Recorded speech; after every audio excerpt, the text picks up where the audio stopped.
The lockdowns during the height of the COVID pandemic over the past 2 years had an unexpected benefit for our wildlife. The trade in rhino horn was also restricted as the borders were closed for a time, particularly around 2020 at the height of our extreme lockdowns. Unfortunately, the opening up of our economy has brought with it a resurgence in the illegal trade of animal products. In the first 6 months of this year, 259 rhino have been slaughtered in the country. And I'm joined now by Barbara Creecy, Minister of Forestry, Fisheries and Environmental Affairs. Minister, thank you so much for joining us. This is such a shocking number, but I suppose we need the context, and you'll know the numbers better than me. But the same 6-month period in 2020, which of course was in the lockdown period, rough or half of it at least, saw 166 killings. The same period in 2021, 249 rhinos killed, and now this 6-month period, 259. So it's a rise over those 3 years. But if we factor out what lockdown did, generally, are we winning the war on rhino poaching or losing it? Are the numbers going up or down?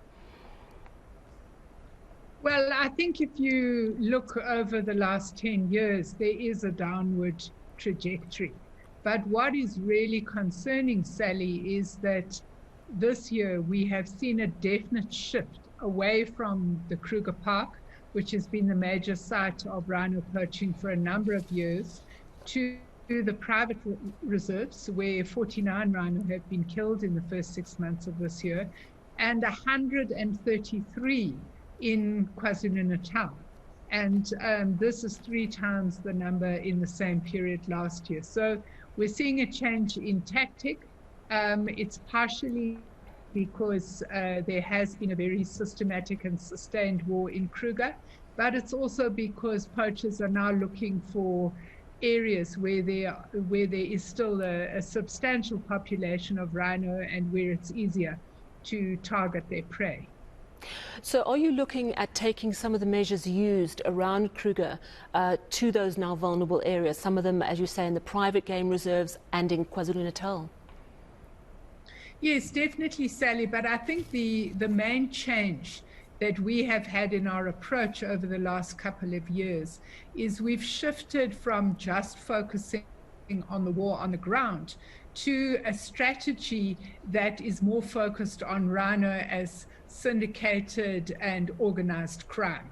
And in that regard, we are cooperating with our fusion center that does extensive analysis on the crimes.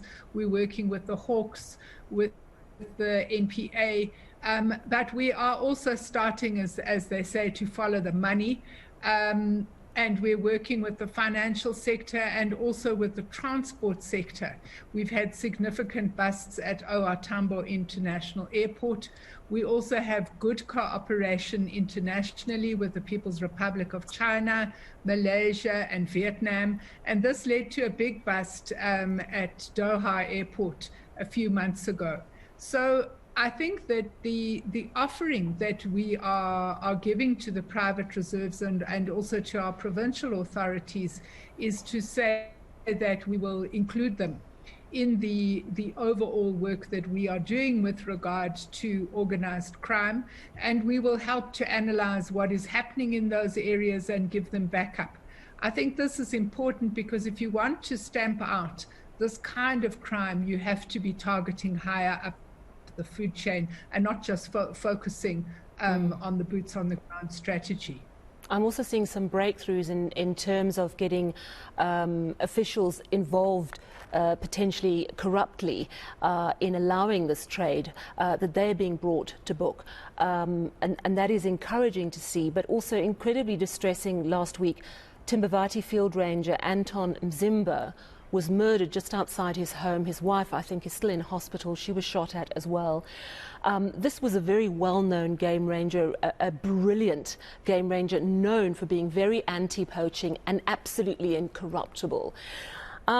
Very distressing indeed. I know the investigation is ongoing, but do you see this as an assassination, an attempt to hit out at someone who was very anti-poaching?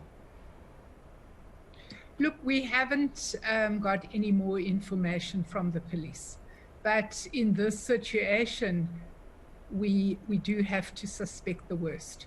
This was an extremely brutal murder, as you say. His wife was also injured. There was absolutely no attempt to rob the house. So it's difficult to conclude that this was anything other than an organized hit. But at this stage, the police are continuing with their investigations. We have offered whatever support they would like from our Fusion Center and the Green Scorpions, and we stand ready to assist when we are asked. So you were explaining earlier that the slightly different approach is not just trying to get to the poachers on the ground, but hitting higher up in these syndicates, following the money, using intelligence locally and abroad to actually clamp down on the kingpins, which is very welcome news. But I'm just wondering, with 259 rhino killed this year, as you say, it's a worrying uptick, even though the trend over the last decade is moving downwards. How depleted and how vulnerable are our rhino stocks in South Africa at the moment? Our population is vulnerable. It's not yet endangered or critically endangered, but it is extremely vulnerable. And, once it is analyzed in the context of the severe drought we had in 2015-16, which impacted heavily on the breeding of the rhino population, one has to say that it is cause for serious concern. Thank you so much for chatting to us this evening. Much appreciated. Barbara Creecy, Minister of Forestry, Fisheries and Environmental Affairs. And now let's move to the